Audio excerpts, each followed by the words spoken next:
క్రీస్తునందు ప్రియులైన సహోదరి సహోదరులకు ప్రభువైన యేసుక్రీస్తు వారి దివ్యనామములో శుభాలు. ప్రభువైన యేసుక్రీస్తు వారు కొండ మీద చేసిన ధన్యతల ప్రసంగము 7వ భాగాన్ని ధ్యానించుకుందాము. సమాధానపరచువారు ధన్యులు, వారు దేవుని కుమారులు అనబడుదురు.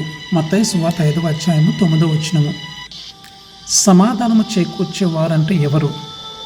సత్యాన్ని, నీతి నిజాయితీలను పక్కన పెట్టి శాంతి కోసం పాటుపడేవారు కాదు. దేవుని విధానంలో శాంతిని కోరి దాని కొరకు పాటుపడేవారు. ఇట్లాంటి వారు ధన్యులు. వీరు సమాధానంగా ఉంటారు, ఇతరులకు సమాధానము చేకూర్చుతారు. నిజమైన సమాధానము పూర్తిగా నీతి న్యాయాలపైన ఆధారపడి ఉంటుంది. దుర్మార్గులకు సమాధానము ఉండదు, దుష్టులకు నెమ్మది ఉండదని యెహోవా సెలవిచ్చుచున్నాడు. యెషయా గ్రంథము 48వ అధ్యాయం 22వ వచనము. సమాధానము లేకపోవడానికి గల కారణం ఏమిటి?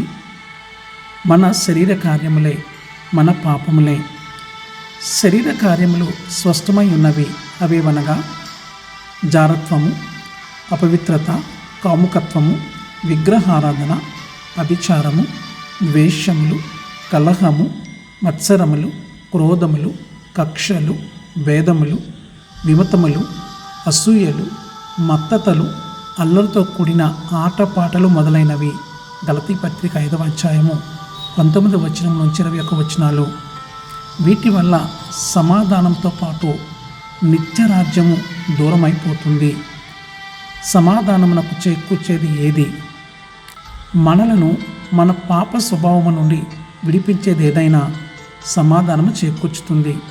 అంటే మనము దేవుని సత్యాన్ని నేర్చుకోవడము, నేర్చుకున్న సత్యాన్ని సమ్మతించి ఆ రీతిగా జీవించగలిగితే సమాధానాన్ని పొందగలము.